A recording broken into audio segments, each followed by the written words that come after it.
Pues buenas tardes, estamos aquí otro día más en el Colegio Público San Francisco Solano, desde la Asociación de Patrimonio de Montoro, pues para hablar un poco de una vez más del patrimonio, de la rica cultura y la historia de nuestra ciudad de Montoro. Como siempre, pues intentamos acercar un poco las efemérides o momentos puntuales de la historia de Montoro, pues que coinciden con las fechas. Y como no puede ser de otra forma, estamos ya en la víspera de que se cumplan pues los 50 años de la declaración de Montoro como conjunto histórico-artístico allá por el año 1969. Esta efeméride o este hecho se aprobó el 23 de junio y ya salió publicado pues en el BOE el 24 de junio, aunque sí es cierto que el propio decreto que recoge la información, pues un poquito anterior, se redactó un poco antes, como fue ya que se redactó el 6 de junio. Ahora a continuación vamos a dar lectura de este decreto original para que todos aquellos que nos escuchen pues sepan cómo declararon Montoro conjunto histórico-artístico allá por el año 1969. Decreto 1230-1969 del 6 de junio por el que se declara conjunto histórico-artístico la ciudad de Montoro, Córdoba. Boletín Oficial del Estado del 24 de junio de 1969. Es Montoro una población andaluza de antiquísima tradición histórica y rico ambiente arquitectónico y artístico. Su origen se remonta a la turdetana épora. Ofrece gran abundancia de inscripciones y ruinas de las épocas romana y visigótica. Sufrió las vicisitudes de la Reconquista hasta que en 1236 es asegurado allí definitivamente el dominio cristiano cuando la toma de Córdoba por San Fernando. Luego, en sus sucesivos siglos, adquiere una fisonomía urbana de gran valor pintoresco y artístico. En el casco viejo de la ciudad, ceñido por el Guadalquivir, se conservan las ruinas del viejo castillo de la Mota y dentro de su recinto se levanta su curiosa arquitectura mudéjar de la antigua iglesia de Santa María. La Plaza Mayor mantiene la belleza de las viejas ciudades españolas con hermosas casonas. En el Palacio de los Duques de Montoro, vinculado hoy a la Casa de Alba, y el templo parroquial de San Bartolomé, de estilo gótico renacentista del siglo XVI, labrado de la característica piedra roja de la comarca y con notable portada, en la que se han recogido antiguas inscripciones romanas y visigodas. El marco estético de la ciudad se completa con otros edificios también de singular valor, como la iglesia del Carmen y de San Sebastián, el hospital y las casas labradoras de patio andaluz, con columnata. Todo ello forma un valioso conjunto merecedor de ser protegido mediante la oportuna declaración monumental de modificaciones ocasionales que pudieran perjudicarlo o alterarlo esencialmente. En su virtud, a propuesta del Ministerio de Educación y Ciencia y previa a la deliberación del Consejo de Ministros en su reunión del 23 de mayo de 1969, dispongo. Artículo primero. Se declara conjunto histórico-artístico a la ciudad de Montoro, Córdoba. Artículo segundo. Esta declaración comprende una zona histórico-artística propiamente dicha, formada por la parte antigua de la población, quedando el resto como zona de respeto. Artículo tercero. La tutela de este conjunto, que queda bajo la protección del Estado, será ejercida a través de la Dirección General de Bellas Artes por el Ministerio de Educación y Ciencia, el cual queda facultado para dictar cualquiera disposiciones sean necesarias para el mejor desarrollo y ejecución del presente decreto. Así lo dicho por el presente decreto, dado en Madrid a 6 de junio de 1969, el ministro de Educación y Ciencia, José Luis Villar Palasí. Como se ve en el decreto, la historiografía de Montoro ha avanzado y se han perfilado algunas cosas. Esto era el conocimiento que se tenía del conjunto histórico y de la historia de Montoro en esa época. Ya se han corregido algunas cosas. La verdad que leyendo un poco este decreto uno se da cuenta pues que eran aquellos monumentos, aquello que le llamó la atención a todas estas personalidades que tuvieron que visitar Montoro para conocer un poco nuestra ciudad y para poner en marcha estas labores de la concesión de esta declaración del conjunto histórico-artístico de Montoro. Aunque sí es cierto que la declaración no llega hasta 1969, tenemos que tener en cuenta una cosa. Los primeros pasos hacia la concesión de este título son bastantes años antes, unos cuantos años antes. Y es que a inicios de los años 60 ya el alcalde de Montoro, don Francisco García Roa, ya comienza a establecer los primeros contactos para pues obtener esta designación, esta declaración para Montoro. E igualmente también se interesa por las obras de reconstrucción y las obras de restauración de Santa María de la Mota. Son muchas las cartas de correspondencia en las que ya pues se interesa por este tema y poco a poco lo va planteando a los distintos organismos gubernamentales. También, por otra parte, encontramos a inicio también de los años 60 cómo se funda una cofradía montoreña que es pionera y única en una cosa, y es que todo su recorrido pues transcurre y discurre por este conjunto histórico-artístico, por estas calles del casco histórico de Montoro. La cofradía de la que hablamos es la cofradía de las Penas.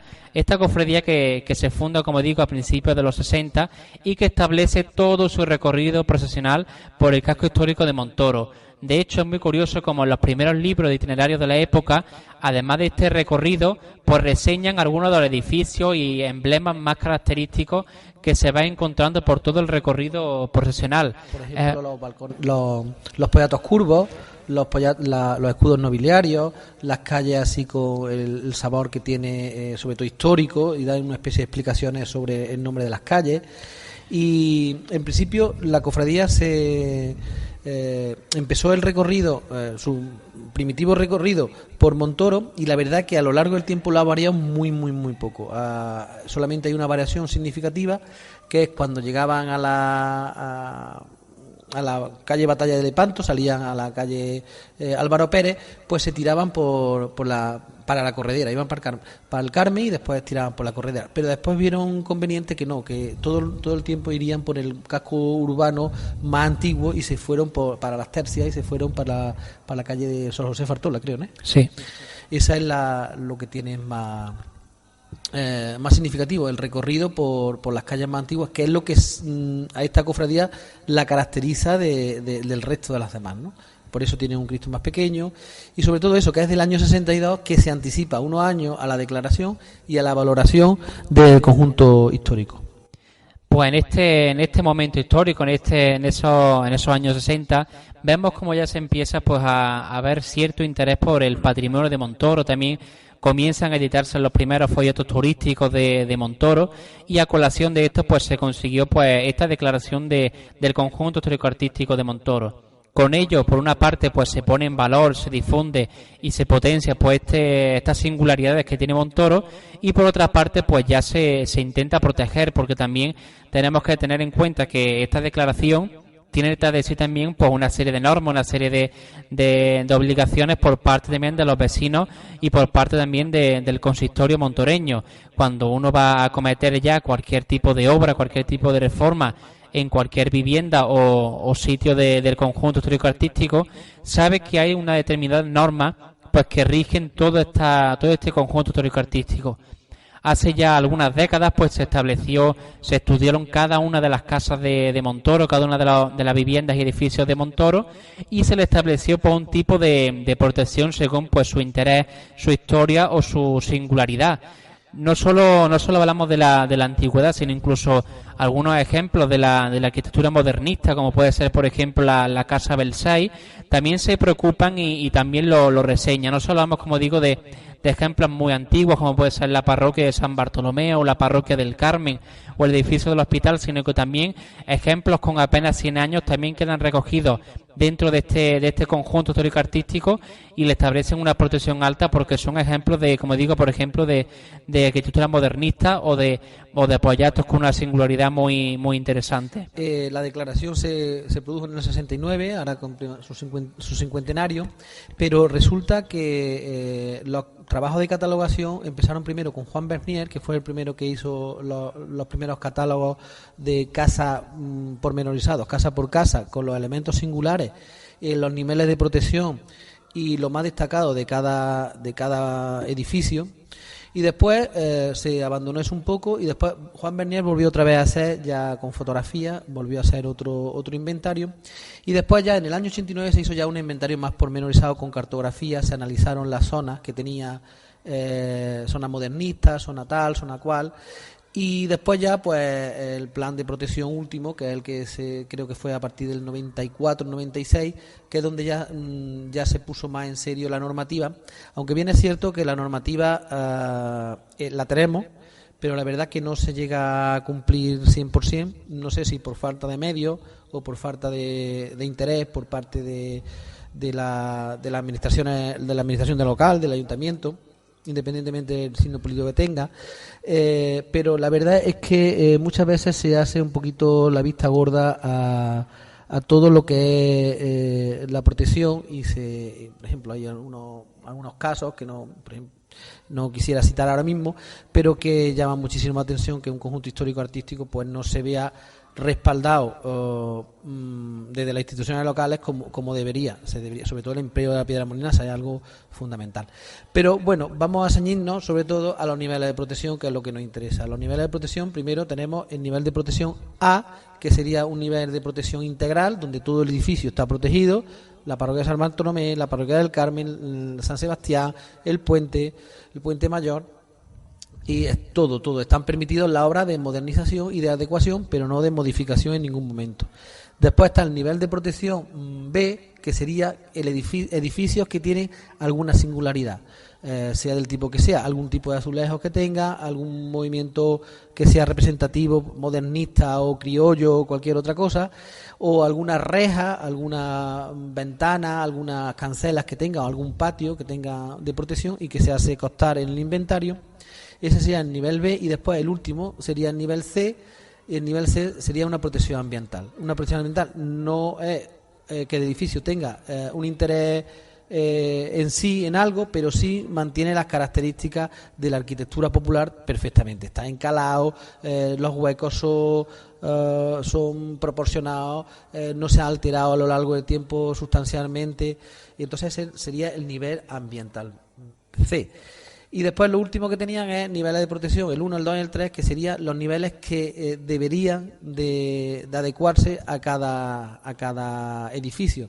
Los técnicos ven el edificio y ven dónde se podría mejorar o en qué se podría. Entonces le asigna el nivel 1, el nivel 2, el nivel 3, depende de la intensidad de la reforma o de la adecuación que debería tener.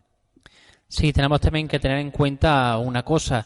Cuando se declara Montoro como conjunto histórico-artístico, tenemos que tener en cuenta que muy pocas ciudades, muy pocos pueblos tenían este tipo de protección y este tipo de declaración. Fueron auténticos revulsivos para el conocimiento tanto de Montoro como de su arquitectura propia, de su urbanismo y de sus calles fuera de Montoro. Una de las ciudades que también fue declarada como conjunto histórico-artístico allá también por el año 69 y que en el decreto pues también coincide ese mismo día con Montoro fue la localidad de Mija. Fue también una de las que obtuvo esta distinción a la misma vez que Montoro.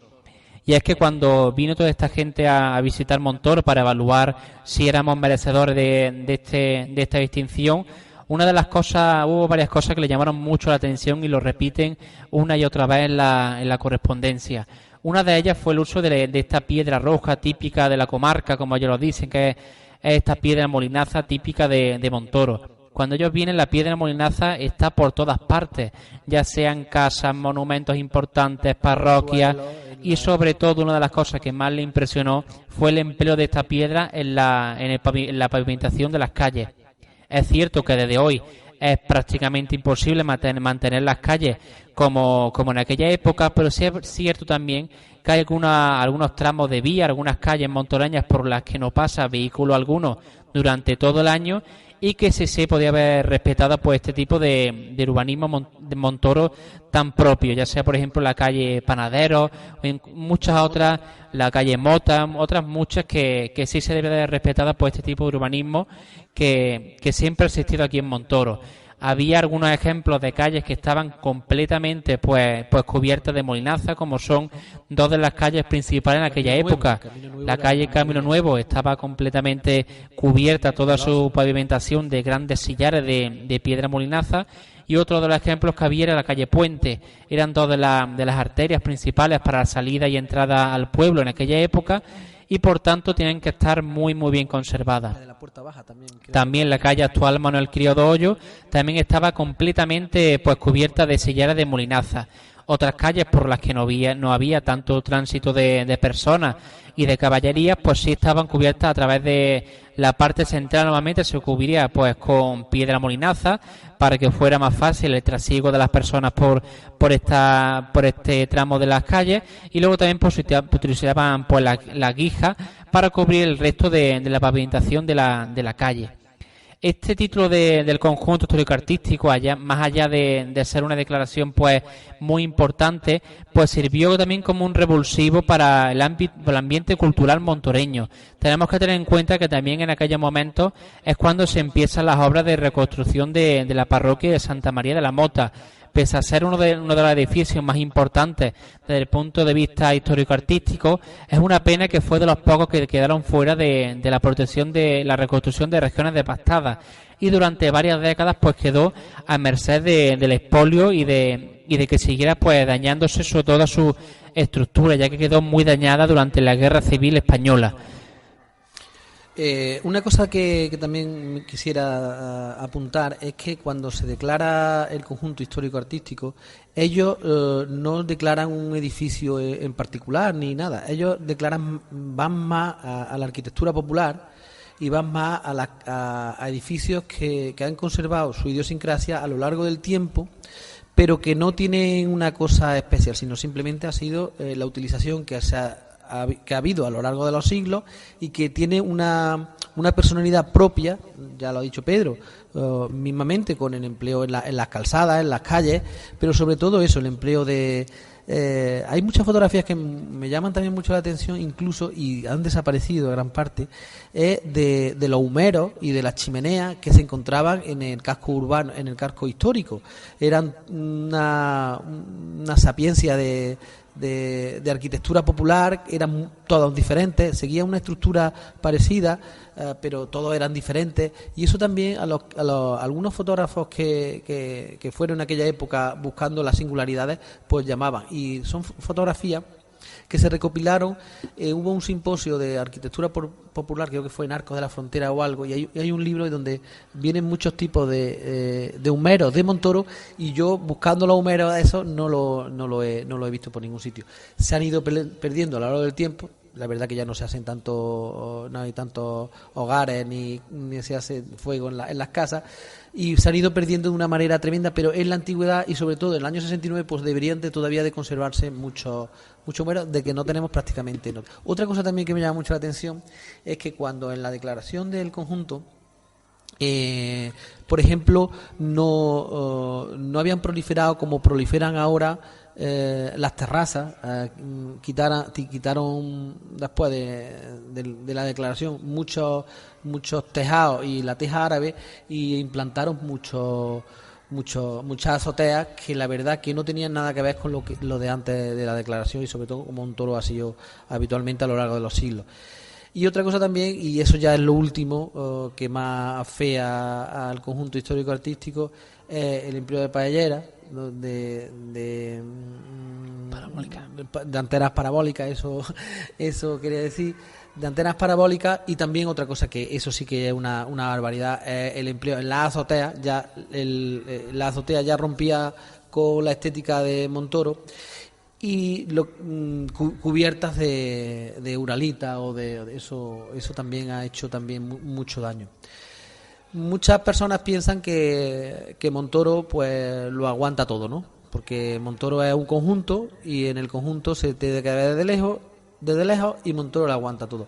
Yo discrepo mucho en eso, porque yo pienso que si hay que cuidar y conservar, pues primero nos vamos al detalle, y después ya si la unión de muchos detalles, pues desde lejos es una cosa que se ve armoniosa, bien, pero la verdad que hay que cuidar casa a casa y edificio a edificio, para que después nosotros, que el gran acierto de Montoro y por lo que se diferencia mucho, y también hay que decirlo, es por la ubicación que tiene. Montoro está en el meandro del Guadalquivir, como llevamos diciendo mucho tiempo en este programa. Está en el meandro del Guadalquivir, estamos integrados al casco urbano ahí y nos vamos adecuando a la topografía del casco urbano. Eso es lo que nos da a nosotros también una de las características, la adecuación a la topografía, el empleo de la piedra molinaza y la arquitectura popular. Yo creo que es un cúmulo de todas esas cosas la que nos destacó del resto, y sobre todo en una época tan temprana donde ahora hay más conjuntos históricos-artísticos, pero en aquella época se fijaron en nosotros porque éramos verdaderamente excepcionales, incluso a nivel andaluz. Sí, ya también por otra parte, además de la problemática de todos estos elementos que alteran en gran medida el conjunto histórico-artístico, en los últimos años el principal problema que estamos viviendo y que estamos percibiendo los montoreños en el casco histórico, en el conjunto histórico-artístico, es su despoblamiento. Cada vez son menos personas las que viven dentro de este conjunto histórico-artístico. De nada va a servir de aquí a X años, de aquí a X décadas, tener un conjunto histórico-artístico como lo tenemos si al final está despoblado. Por parte de las administraciones es tarea muy importante que, además de cuidar y de preservar todas aquellas singularidades que conservan pues todo nuestro conjunto histórico-artístico, también hay que llevar a cabo las medidas y actuaciones pertinentes pues para que todos los montoreños pues se animen y tengan todos los servicios necesarios para vivir dentro del conjunto histórico-artístico, ya que, como digo, de nada va a servir tener un conjunto histórico-artístico declarado hace ya 50 años si al final lo tenemos vacío, lo tenemos despoblado. Inhabitado, efectivamente. Nuestras reuniones como asociación con todos los partidos políticos, con casi todos los partidos políticos, hicimos hincapié en ese aspecto y sobre todo dar vitalidad al conjunto histórico-artístico, a su parte más histórica, que es la parte que pega al río y eso, para que se terminara o se hiciera hincapié a partir de la política y de los asuntos municipales, para que se hiciera la ronda norte y que congestionara, no solamente por el hecho que está diciendo Pedro, sino también porque hay muchos servicios, por ejemplo, que lleven ambulancias, que puedan acceder hasta allí, que ahora mismo es complicado que por esas calles pase vehículos grandes. Incluso camiones de bomberos, cualquier cosa que se necesite que puedan acceder. Y eso mediante la ronda norte sería lo ideal, ¿no? Ya para terminar, pues como hemos ido comentando a lo largo de este programa, en este año pues se celebra el 50 aniversario de este conjunto histórico-artístico. Nosotros, como Asociación de Patrimonio, pues a principios de año nos reunimos tanto la Junta Directiva como las vocalías de la asociación, pues con la intención de ir programando una serie de actividades para conmemorar y celebrar y festejar como merece esta efeméride. Esta fecha tan importante para los montoreños, para la historia de Montoro, no puede pasar desapercibida y sin organizar una serie de actos. Por este motivo, pues hemos realizado, entre otras muchas cosas, una charla, pues una conferencia sobre la piedra molinaza de Montoro, que es, nunca mejor dicho, la piedra angular de todo el conjunto histórico-artístico de Montoro, y que nos la dio José Clemenson, que es autor de una tesis doctoral sobre este material montoreño, sobre la piedra molinaza. También, por otra parte, pues desarrollamos una charla coloquio sobre el 50 aniversario del conjunto histórico-artístico de Montoro, en la que, por un lado, Pepe Ortiz, el cronista oficial de Montoro y archivero, pues nos dio un poco el carácter histórico, la reseña histórica de esta efeméride. Por otra parte, Isabel Reynoso, desde su visión como arquitecta, pues nos mostró la serie de leyes y de normas que rigen este conjunto histórico-artístico. Por otro lado, Antonio Conalejo pues nos ofreció esa visión de los años 60, de mediados y finales de los 60, cómo era el Montoro de esos años 60 y cómo era la vida y la cantidad de comercio, de tiendas y de labores que se desarrollaban dentro del conjunto histórico-artístico. Montoro tenía mucha población también. Y por último, pues ya cerramos con la intervención de José Antonio Lara, que nos ofreció un poco la perspectiva de futuro y todas aquellas pues medidas que sería interesante desarrollar pues para preservar y poner en valor este conjunto histórico-artístico de Montoro. Pero no quede la cosa, también pues visitamos durante el mes de abril todos los colegios de Montoro y le demos una charla a todos los niños de quinto y sexto de primaria de todos los colegios de Montoro, como digo, y en la que pues les introducimos un poco en esta efeméride, también pues que conocieron un poco la historia, el patrimonio y el medio natural del pueblo en el que viven. Muchas veces estos niños no saben, no son conscientes de esta gran riqueza patrimonial y también de la riqueza natural, y también pues lo introducimos en estos temas.